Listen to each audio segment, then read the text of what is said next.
The Justice Department is under attack. They're talking about the agency with the greatest power over the liberty of Americans, the Department of Justice and its FBI. What is the tripwire, in your view, that would signal that the country is in serious trouble? Well, I think we're already there. Most people have never heard of the Consumer Bureau, CFPB. Why were you targeted? Well, that's what's so suspicious right now. The companies that the CFPB oversees are actually some of the biggest and most powerful. Like what? The biggest Wall Street banks, the biggest credit card companies, the biggest tech companies in Silicon Valley who are increasingly lurching in to banking and finance. I wouldn't want to be anywhere else. This past summer, we went with John Oliver to Edinburgh, Scotland. As you can see, this is controlled mayhem, which hosts the world's largest performing arts festival. And where, as a young comedian, this room was, in many ways, my comedic Waterloo. He tried his hand at stand-up. And I remember walking off stage thinking, oh boy, I want to do that again, right now. I'm Leslie Stahl. I'm Bill Whitaker. I'm Anderson Cooper. I'm Sharon Alfonsi. I'm John Wertheim. I'm Cecilia Vega. I'm Scott Pelley. Those stories and more tonight on 60 Minutes.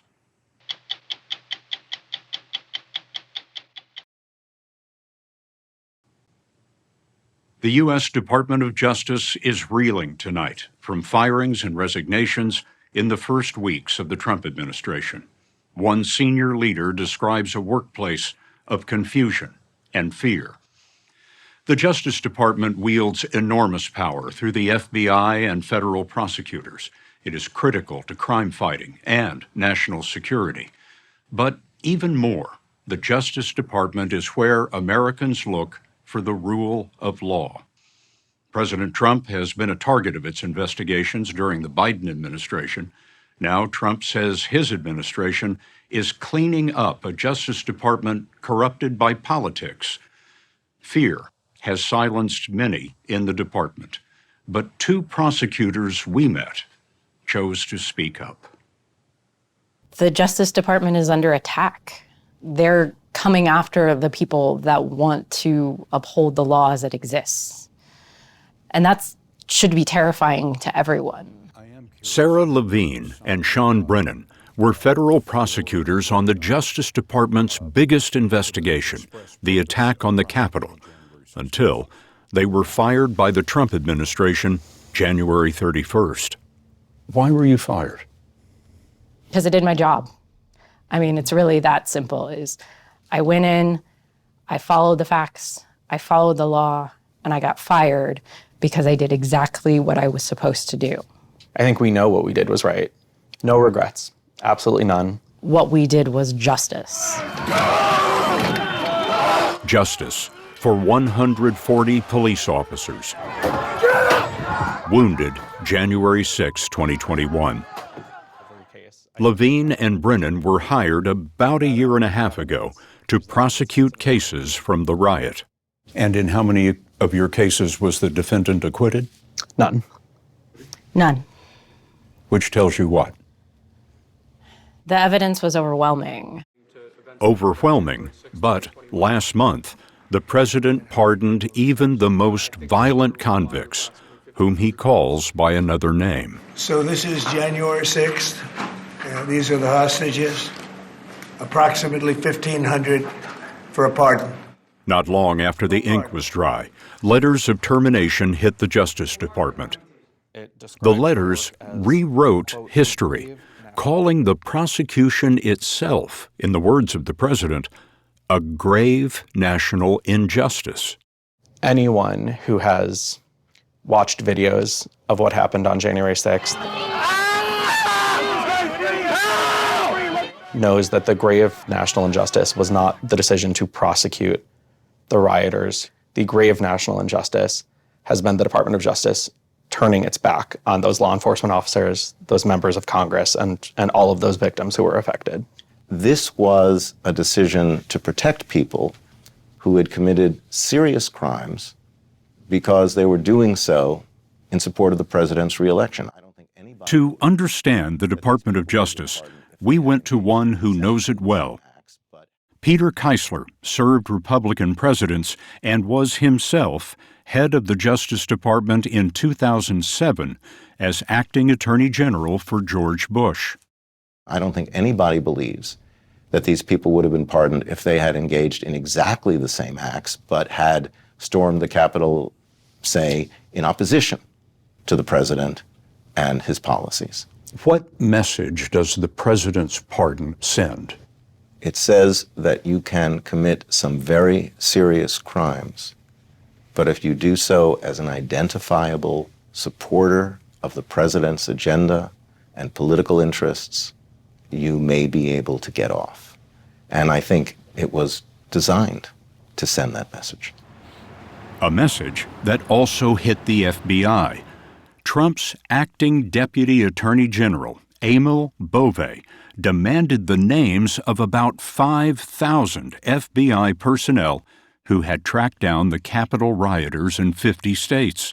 He has encouraged agents to inform on one another, and he directed the firing of 8 of the FBI's top executives, saying in part, I do not believe that the current leadership of the Justice Department can trust these FBI employees to assist in implementing the president's agenda faithfully. Is that the job of the FBI, to implement the president's agenda? No, I mean, the president obviously has the prerogative to set the overall policies of the administration, but both the FBI and the larger Justice Department, of which it's a part of, owe their duty to the law. But someone might say, well, isn't this what always happens? A new president comes in, the former people are wiped out, and new people are appointed. Not at all. This is really unprecedented, and it's important to understand why. Political appointees get removed and replaced by presidents all the time. This is the top layer of leadership, but beneath them, and the core of the government, are the civil service. These are people who have developed expertise over often decades of experience working across administrations of both parties, and whose jobs are protected by civil service laws that have been on the books since the late 19th century. Trump's new leader of the Justice Department is Attorney General Pam Bondi, former Attorney General of Florida. Senator, I think that is... She is a Trump loyalist who says that the Justice Department's prosecutions of the president were motivated by politics. They targeted Donald Trump. They went after him, actually starting back in 2016. They targeted his campaign. They have launched countless investigations against him. That will not be the case if I am Attorney General. I will not politicize that office. I will not target people simply because of their political affiliation. Justice will be administered even-handedly throughout this country. Bondi and Bove declined our request for interviews. If confirmed, I will fight every day to restore confidence and integrity to the Department of Justice and each of its components. The partisanship, the weaponization will be gone.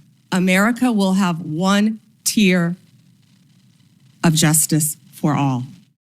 Having said that, Bondi launched a review to scrutinize those in the Justice Department who were involved in prosecutions of Donald Trump, including his indictment in the 2020 election case and his indictment for allegedly hiding classified documents in his home. I don't think anyone who's been watching the last 4 weeks could say they are taking politics out of the law enforcement process. Quite the contrary. They are engaging in the very politicization and weaponization that they claim to be trying to eliminate. Peter Keisler, former acting Attorney General, was a Republican until Trump's first term, when Keisler switched to independent. Some people watching this interview say, you were always against the president. Of course you're saying these things. Well, it's true that I've never voted for Donald Trump. My concern about the use of law enforcement to achieve political ends, that's among the reasons I've never voted for President Trump. But at the end of the day, people can support whatever candidate they want. I would hope that nearly everybody would agree as a basic matter that our criminal justice system shouldn't be used as a tool of politics to reward friends and punish personal enemies. That appearance of rewarding friends has triggered the biggest rupture so far. It involves a bribery indictment against the mayor of New York, Eric Adams, a charge Adams denies. Though he's a Democrat, Adams agreed to help Trump's deportation effort. This month, Emil Bove ordered New York prosecutors to drop the bribery prosecution of Adams, in part so that Adams could devote full attention to illegal immigration and violent crime. The directive to drop the charges against Mayor Adams was one of the most nakedly political documents out of the Justice Department I've ever seen. If Mayor Adams had instead been an opponent of the president's immigration agenda, then he would have been prosecuted. But because he says he wants to help advance the president's immigration agenda, he doesn't get prosecuted. Bove's order triggered a revolt. Danielle Sassoon, the top prosecutor in Manhattan, resigned. She refused to sign a motion to dismiss the case because it was, in her words, for no other reason than to influence Adams's mayoral decision-making. Bove shot back, criticizing the case, writing, "You have also strained unsuccessfully to suggest that some kind of quid pro quo arises from my directive. This is false." But a second Manhattan prosecutor quit, telling Bove he would have to find someone who is enough of a fool or enough of a coward to sign the motion. Bove ordered prosecutors in Washington to sign, and there, 6 more resigned, for a total of 8. And how seriously should the public take those resignations? Oh, it's a flashing red light. Nobody gives up these jobs easily, but people have resigned because they are being otherwise commanded to perform unethical acts that they think are contrary to their responsibilities.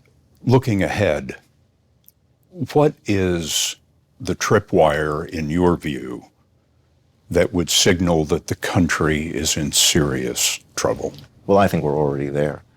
I think when you have a major political corruption prosecution dismissed because somebody has agreed to become a political ally of the president, that tripwire has already been tripped. This past week, Emil Bove explained his motion to dismiss to a federal judge. There is no decision yet. The yeas are 51. Last Thursday, by the thinnest of margins, the Senate confirmed Trump's new director of the FBI, Kash Patel. In a message to the Bureau, Patel said his commitment is to justice and the rule of law. He's a former prosecutor who is dedicated to Trump. Patel has written children's books featuring a King Donald who is protected by a wizard named Kash. Right now, we're really in a place where we're teetering on the edge. For former prosecutors Sarah Levine and Sean Brennan, speaking publicly was not an easy decision. But in the end, they believe silence may be the greatest threat to justice. I don't think I could live with myself if I didn't at least try to help people understand why what we've seen happening in the Department of Justice over the past few weeks is so critical, and why it not only puts all Americans individually at risk, it really puts our constitutional governmental structure at risk. The thing is, as prosecutors, we have an ethical obligation that's higher than any other attorney, because what a prosecutor can do is we can take away somebody's liberty. And what they're doing is they're driving out people that are willing to follow the law. And that's terrifying, because our democracy falls apart if there's not some sort of law and order that goes along with it.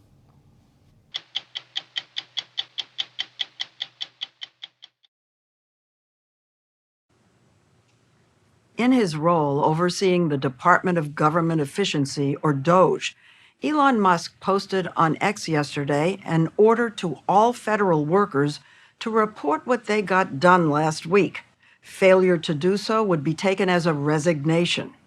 This bombshell was dropped as teams of DOGE workers continue to zero in on one agency after the next, the IRS, Social Security Administration, and others that store your personal information. One agency the president wants to expunge is the Consumer Financial Protection Bureau, the CFPB, created to shield Americans from financial fraud and shady lending practices. A DOGE team was given wide access to the Bureau's computers. What are they looking for? Are they downloading files, deleting them? We don't know. Rohit Chopra was the director of the CFPB until February 1st, when he was fired by President Trump. It was the first salvo against the Bureau. Most people have never heard of the CFPB. Why were you targeted? Well, that's what's so suspicious right now.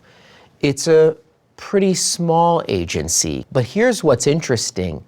The companies that the CFPB oversees are actually some of the biggest and most powerful. Like what? The biggest Wall Street banks, the biggest credit card companies, the biggest tech companies in Silicon Valley who are increasingly lurching in to banking and finance. And these companies don't like it. Well, why would they? Right. They would want a situation where the agency is a lapdog rather than a watchdog. The Watchdog Bureau, created by Congress, was the brainchild of Senator Elizabeth Warren. After the 2008 financial crash and the big bank bailout, Congress created the CFPB to protect people from getting swindled. She's now leading the uphill fight to keep the Bureau alive. For every person who wants to buy a home without getting scammed, this fight is your fight. For every student who wants to borrow money to go to school without getting defrauded, for every member of our military who doesn't want to get trapped by some sleazy payday lender, say it with me, this is your fight. Oh, and for every American who doesn't want some weird Elon Musk suck up searching through your personal private data, this is your fight. Pocahontas, the faker. With Senator Warren's connection, the president and conservatives in general dismissed the agency as a seat of woke radicalism. It was a bad group of people running it. That was a vicious group of people. They really destroyed a lot of people. And you can confirm it's your goal is to have it totally eliminated, the I would agency? say, yeah, because we're trying to get rid of waste, fraud, and abuse. Getting rid of waste, fraud, and abuse is a job the president handed to Elon Musk and DOGE. But eliminating an agency that regulates tech companies creates a potential for conflicts of interest for Musk, especially given the secrecy of the project. I don't know of a case where an organization has been more transparent than the DOGE organization. And then you can see, am I doing something that benefits one of my companies or not? It's totally obvious. If there's one thing the DOGE operation is not, it's obvious or transparent. Take the small team that was given access to the Bureau's computers. These are rare, verified pictures of 3 team members entering the building on Friday, February 7th. We heard from our colleagues that they are camped out in the basement. They've got papers up on the windows to keep people from looking in, and they've been accessing data, certainly. Hannah Hickman was an attorney here until a week and a half ago. Who are these people? Software engineers, college dropouts, certainly nobody College dropouts? That's what we've heard. I think if there was transparency, people might feel more confident about what's happening. 3 hours after they swept in, Elon Musk posted this on X, CFPB RIP, rest in peace. That day, President Trump appointed Russell Vogt, an ardent critic of the Bureau, as its acting director. And he announced on X he would stop funding the agency. The spigot is now being turned off. Then he sent employees an email telling them to cease all their work. The building was locked. Soon the firing started. Hannah Hickman and nearly 200 of her colleagues found out through a mass email. We virtually shut down the out-of-control CFPB, escorting radical left bureaucrats out of the building and locking the doors behind them. Meanwhile, inside, behind the locked doors, the team of young men were holed up in the basement, rarely leaving, except, reportedly, to pick up a lunch order from Chipotle. According to several sources, they were granted unprecedented access to the CFPB data systems, including to sensitive bank records, access that requires training and background checks. Were you vetted? Of course. How were you vetted? Every employee at the Bureau has to go through a background check before we're hired. It includes a detailed run of our background, fingerprints, talking to neighbors and friends to make sure we are who we say we are. It's a process that takes at least a couple of months before you're hired. The CFPB's chief operating officer gave a sworn declaration saying the young workers were provided privacy and cybersecurity training and signed an NDA. But in response, the chief technologist who just resigned wrote, those trainings alone would not be sufficient, and there's no mention of DOGE employees undergoing a background investigation. I'm worried about your account number, your social security number being out there.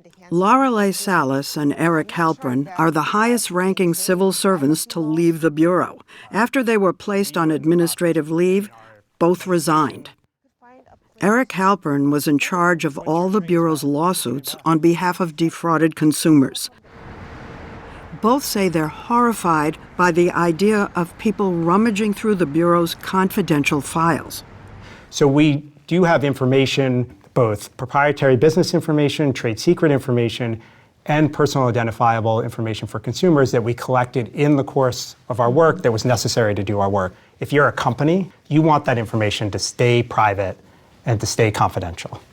Lorelei Salas ran a team of nearly 600 inspectors who examined the books of banks and other financial institutions. I think that companies that gave us their financial information and even trade secrets, they will probably be harmed if that information fell into the hands of competitors. So to give you an example, in the last few years, companies have begun using artificial intelligence to create models that then make decisions about whether you get a loan or not. And that's in the computer?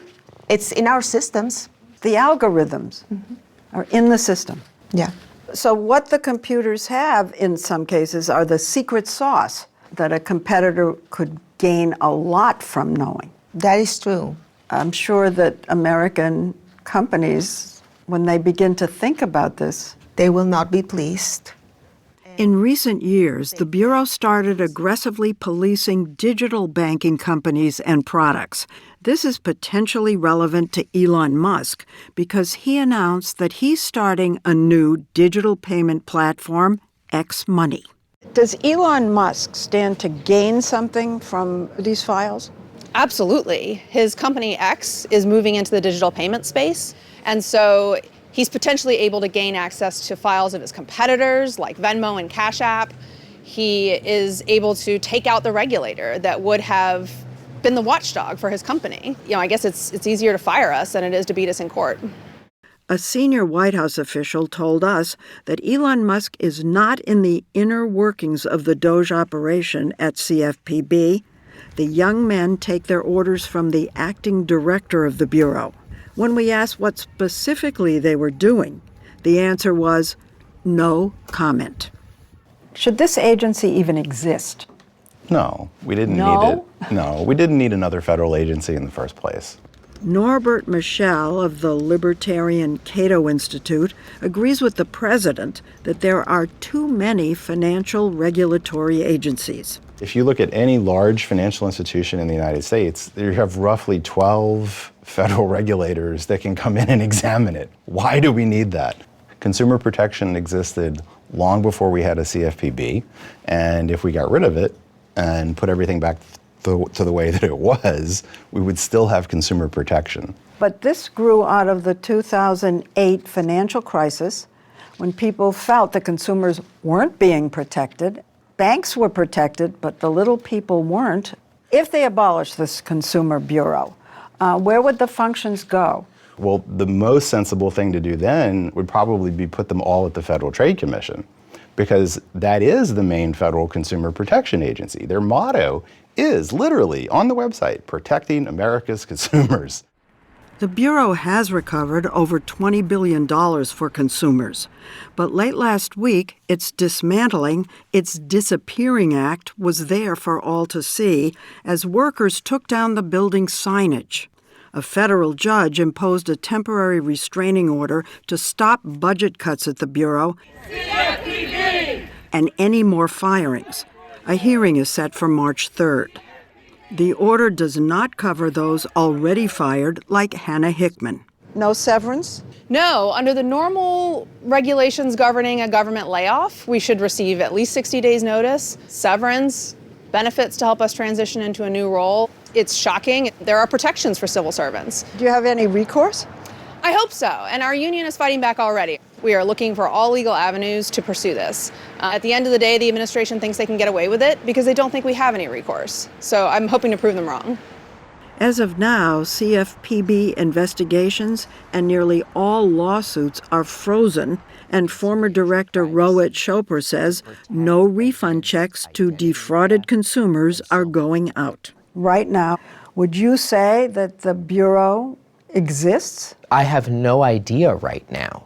All I know is that a lot of employees are being told to stay silent and stay home. Key question, where's Congress?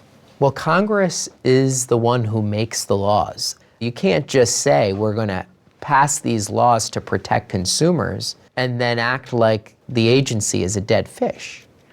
That's not how the Constitution works. Can't the president shut down an agency in the executive branch because, I don't know, he thinks it's redundant, thinks it costs too much money, whatever reason?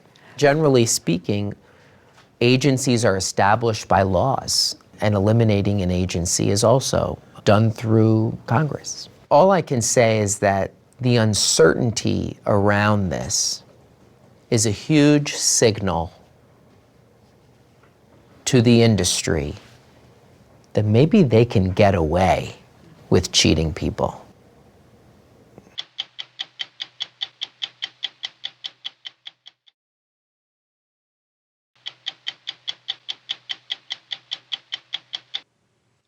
At 47 years old, comedian John Oliver has won 21 Emmy Awards, 3 Peabodys, and was named one of Time magazine's 100 most influential people. He's earned the accolades for his unique brand of meticulously researched political humor. His Sunday night show, Last Week Tonight, is now in its 12th season on HBO, giving him a perch to unleash searing satirical takes on America, his adopted homeland. So how did a British-born, middle-class, grade school cut-up become one of this country's sharpest comedians? We traveled near and far to find out.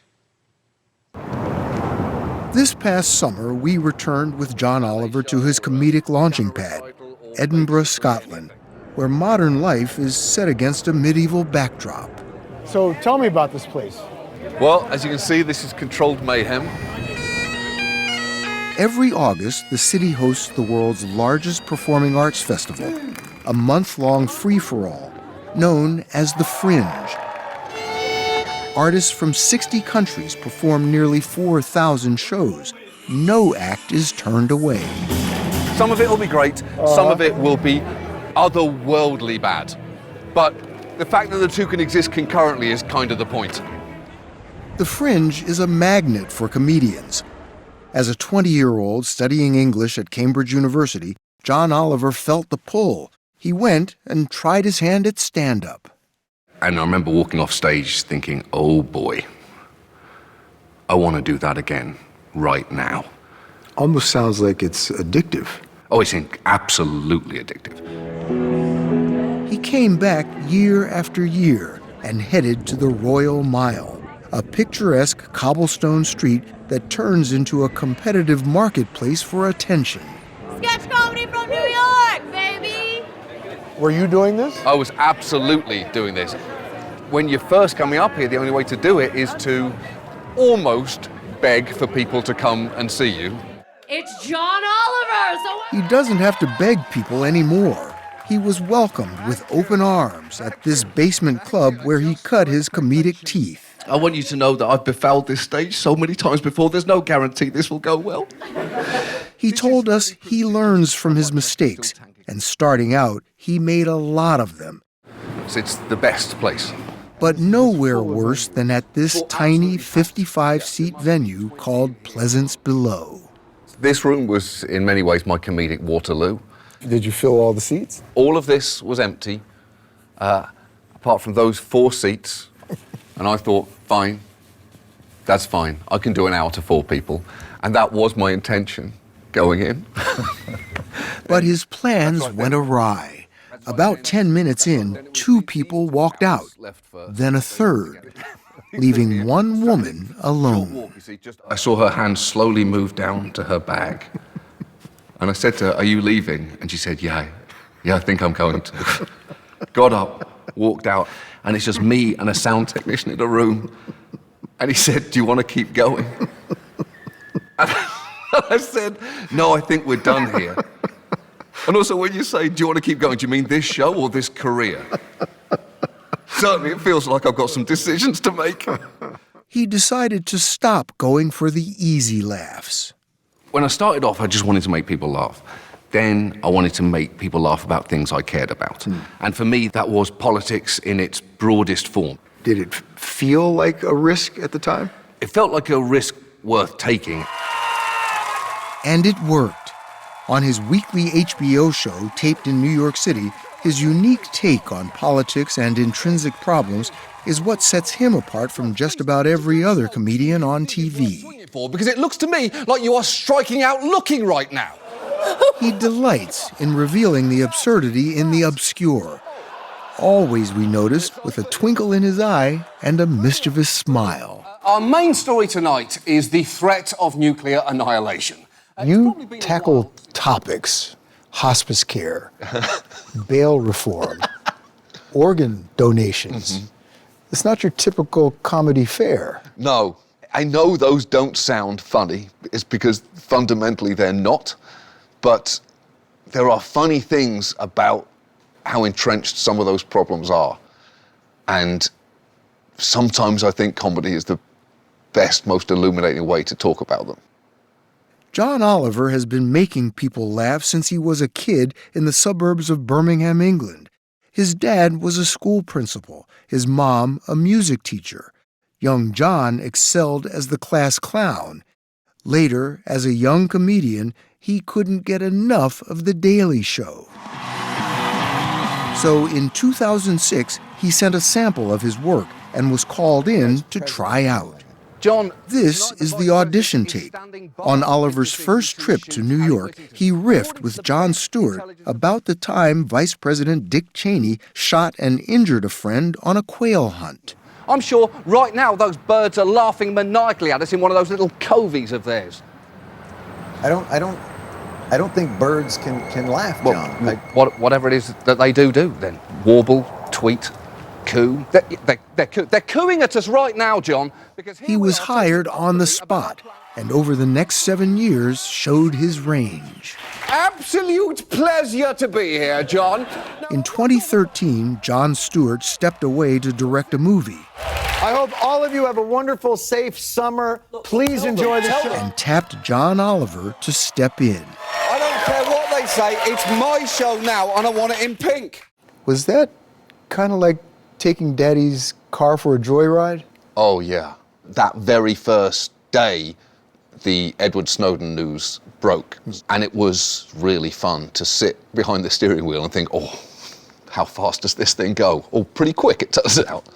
His turn at the desk caught the eye of HBO, which gave him carte blanche to create his own show.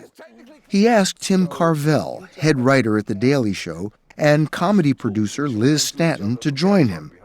They were given the 11 o'clock slot on Sunday nights. Did that seem like a gift or like they were hiding you someplace? No, I mean, we were on after Game of Thrones. It was more of a sense of, oh, we're going to let some people down. Yeah. But it's his takedowns that seem to delight him the most. Because Thomas is now at the heart of the... He pounced on news reports that Supreme Court Justice Clarence Thomas had not disclosed lavish gifts from rich friends and a generous deal on his prized motor coach. Look at this beauty, Clarence! He offered Thomas a new motor coach, plus $1 million a year out of his own pocket. Just sign this... If Thomas would resign from the Supreme Court. This is not a joke! Thomas's lawyer says the justice met the terms of the RV agreement and any other omissions were strictly inadvertent. You seem to have few limits on how far you'll go to get a laugh. With Clarence Thomas, the main point with that was saying that there are not enough guardrails on people giving the money. I can prove that to you by offering this guy $1 million a year to get off the Supreme Court. That should be a crime. The very fact that it isn't is a problem, and that felt like the most visceral way to prove that fact. Facts are fundamental to Oliver's humor. We filed a Freedom of Information Act request. His deep dives into serious topics are painstakingly crafted. The death penalty. I've seen your show described as satirical journalism, investigative comedy. How would you describe it? In general, it is just a rigorously researched comedy show, both because we want it to be right and for self-preservation purposes. We don't want to be sued into oblivion. Oliver's staff of 83 includes former journalists as well as comedy writers. They churn out 30 shows a year. It starts with this, hundreds of pages of research on each main story. This one out. Oliver, Carvell, and the writers turn those into outlines, and then a script, which is tested at a table read. I do not want to see a headline tomorrow that says, John Oliver blasts expensive detention camps. On taping day, we watch them rehearse. But there are much more humane ways to do that, and even some... Make last-minute changes and get sign-off from the lawyers. Finally, it's showtime. Welcome! There's a little bit of bated breath when he says tonight's story is, it's like, they've been waiting for maybe a year to come to the show. Yeah. And they're getting a real dark one. Like you've lined up in the cold, you've maybe taken a flight, and you're being told the main story is organ donation. It's like, oh. And this is my trip to New York. Yeah. That's right. Have a nice dinner. To balance things out, Oliver likes to close the show with something zany. The productions are Stanton's department. I try and do, to my best ability, anything we can do to make something happen, just because we love the dumb. The dumb stuff is stuff we all love to do. Some of the segments are pretty elaborate. Yeah.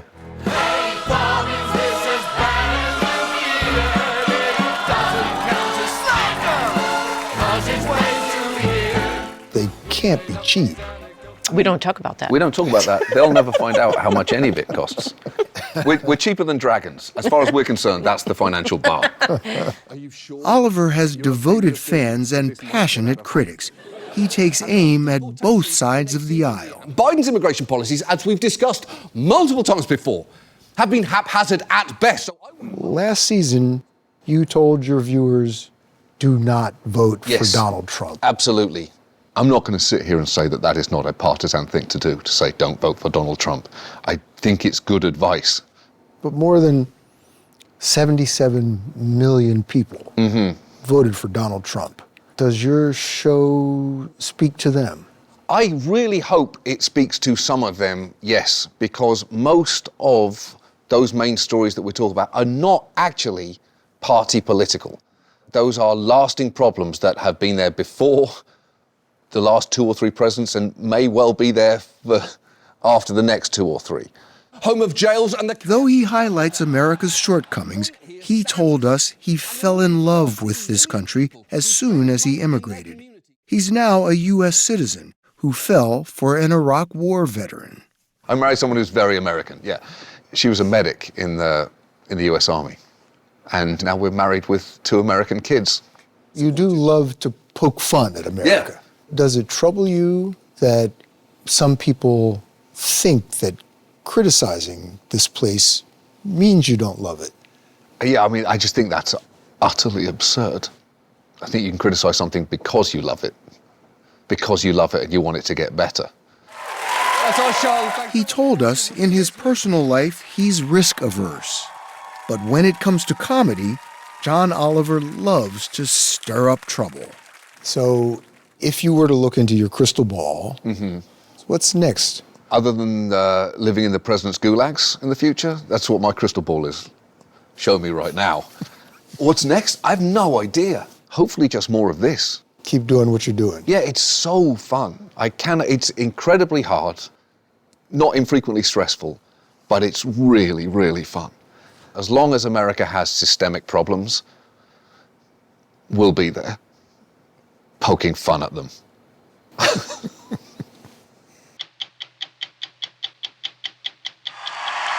What John Oliver loves most about stand-up. You are only 1 gig away from bombing.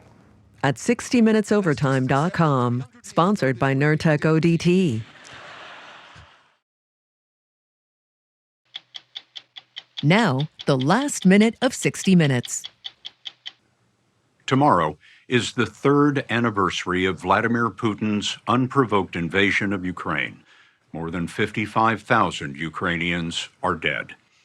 Our reporting has shown a mass grave of civilians, a bombed church, a shelled neighborhood.